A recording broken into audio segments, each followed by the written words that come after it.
I mean, people talk about Jockstein as being the greatest manager ever. The greatest manager ever for what? For putting a team on it, for telling us how to play, for putting the ball in the net? No. Jockstein was the greatest manager simply because he knew just exactly what he wanted out of each and every one of us. He could tell us what if there was something happening in my life outside the club. Because umpteen times he took me in and he said to me, "Hey, what's wrong?" And I said, "Oh, well, this or that." He said, "Well, I'll tell you what to do." You know, and he did that with every one of the players. It just wasn't about football. Jockstein cleared your problems, whatever it was, whether it be commercial, whether it be domestic. For me, it was always a Polish or a booze. He would get it out of your life because you love the phone and get it solved for you. Because he said, "Look, I'll solve all your problems." And now that is something that you went like that and you sat back and you said, "That's brilliant." Because he wanted you to be 100% as soon as you went onto that park. And if your mind was clear, then you did the job for him. He was happy. A wee funny one, we were on the hotel in Argentina and Big Jockstein took us into the room and he says, "Boys, listen, you know they're up to all the dodges here, by the way. They're planting birds in your rooms, so when you go in, all the boys are looking at each other." We just enjoyed the talk. And you know, I think that was him pulling on our throat because he knew where to get us for the next 3 days. We were sitting in the rooms waiting all these birds coming in, but it never happened. But that was a joke, so that could be another stroke that he pulled for us. Genius. Jockstein let you go out and use your head. He never said to you to do this, do that and do that. He tell you to do the things that you were best at. You go and play there, or you go and he told Bertie, "Oh Bertie, come and play in there." And all these things worked. You know, and that was simple. And everybody said, but mainly he was a man's man. And that's how the whole thing, that's how the Celtic football club, that's how the Celtic were as great as they ever were. Great at that time, is because he took all these problems away from us. And that's a very, very difficult thing to do. When you've got maybe not just 11 players, you've got 22 players, 30 players. You've got to look after and keep happy. See somebody that can do that, very, very, very intelligent and very a genius, I would say. And that's what Jock was. The people, the Celtic people had been over there for maybe 5 days before the final, and they had got to know the Portuguese people, and they just fell in love with them. And that was a total support from them.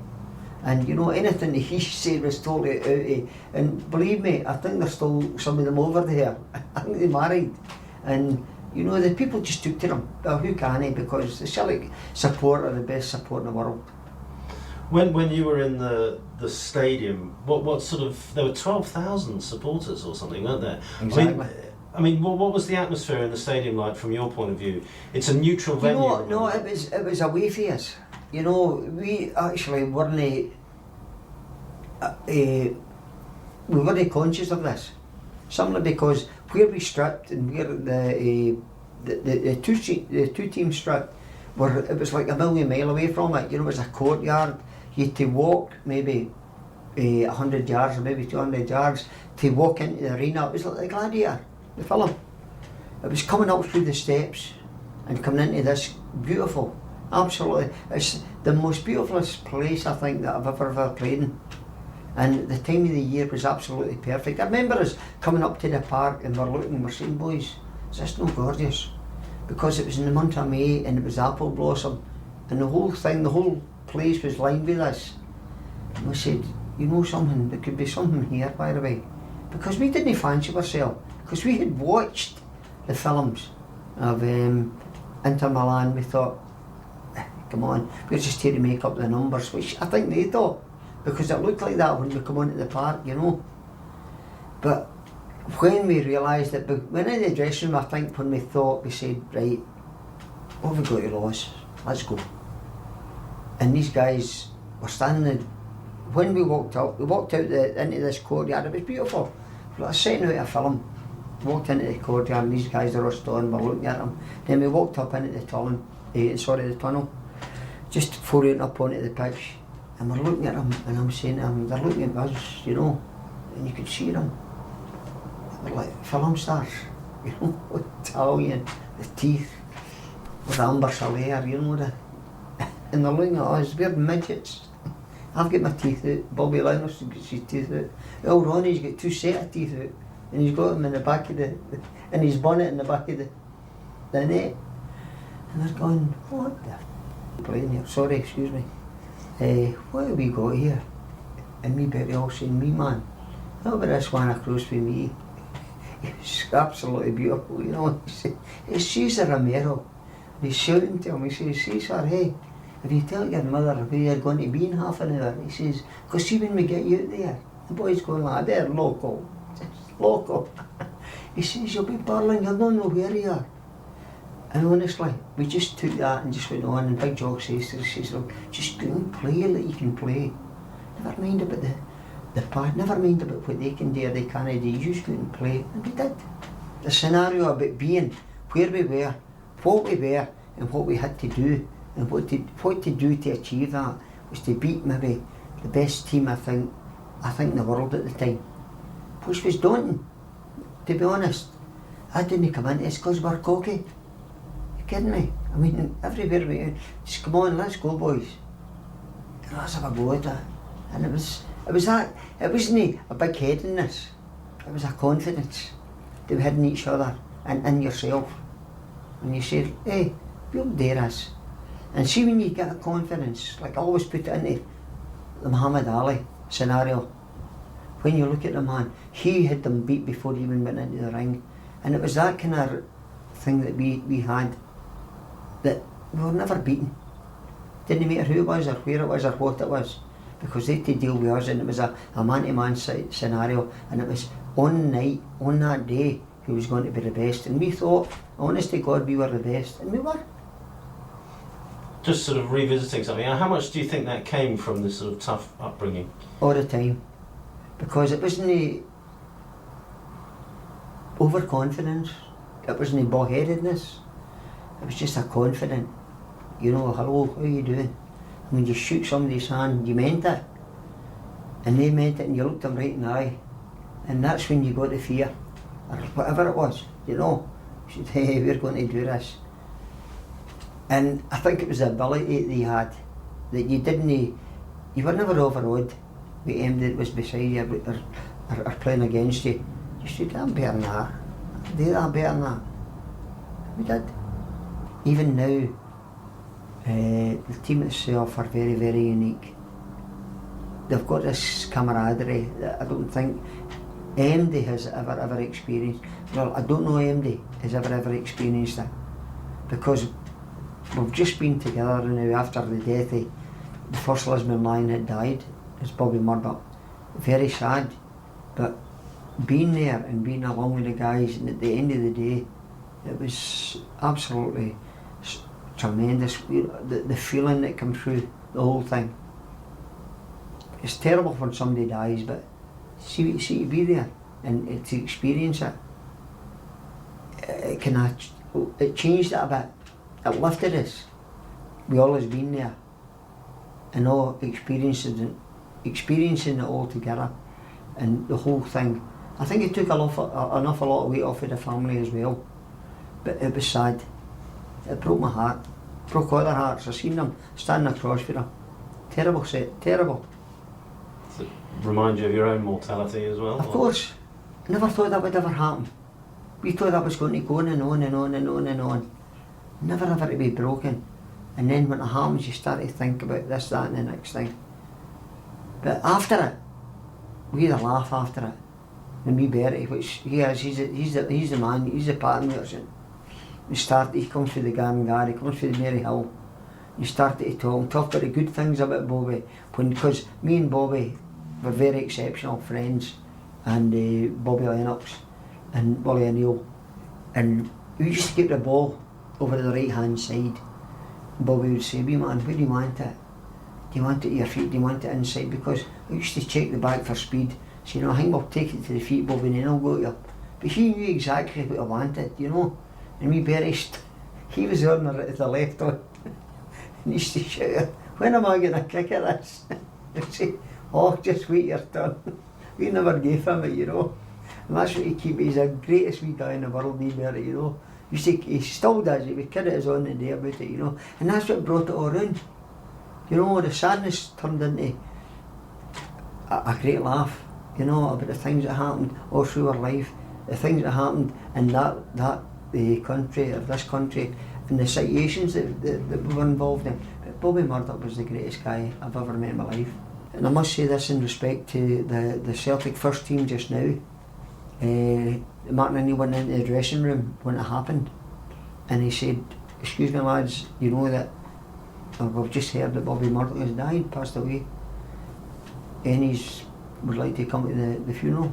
And every one of them put their hand up, and they were there with the suits on, the club suits and the black tie. It's a nice one for that, by the way. Henrik turned up, who I think is this absolutely tremendous guy, who I love very, very dearly, and he's a decent guy, because the simple fact that the guy has never let what he's did, he got his head. He's always been and always will be down to earth. He come in a black suit, where every one of them had a grey suit. I had to go and get my grey suit, and I don't know whose it was, but didn't fit him. But he still came. But you know, as I said, they have got that camaraderie now, and I'm hearing through my good friend John Clark, who took it very, very badly. Bobby's passing away. He's very, very friendly, and John's a kit man in there, and John sees them all coming and going, and he knows just who to touch and who not to. And Henrik comes down regular, has a talk to him, says, hey, how you doing? All about the club. He's very, very into Celtic, and I know he'll sign the contract. But what I'm going to say is the fact that the camaraderie, the first team that I've got just now, I think that's going to take off as well, because of the fact that they all like each other, they get on with each other. It's something very, very similar to what we did ourselves. And you're talking about that is very, very important. See, if you've not got that, you can forget it. Because if you've not got a pal, if you get somebody and you don't like, then, you know, forget it. But see, if you've got something in your mind, which you should have, because why not? You go into somebody and say, hey, all the best to you, and if you mean it right, that thing will happen for you. You know, it'll happen for the guy. But you know, see if you're devious and you're saying that and you're not meaning that. But these boys are very, very right in each other. And that is a thing that's very, very strong. And see if you've got that, then you can do anything. I mean that seriously. Can you explain, so imagine I'm from Peru or somewhere like that and I don't know anything about Rangers and Celtic. Can you describe the relationship between Rangers and Celtic and why it is like it is? What's behind it? It's religion. I get deep. I don't know what it's just came from Catholic Protestant all through the generations. That I don't know.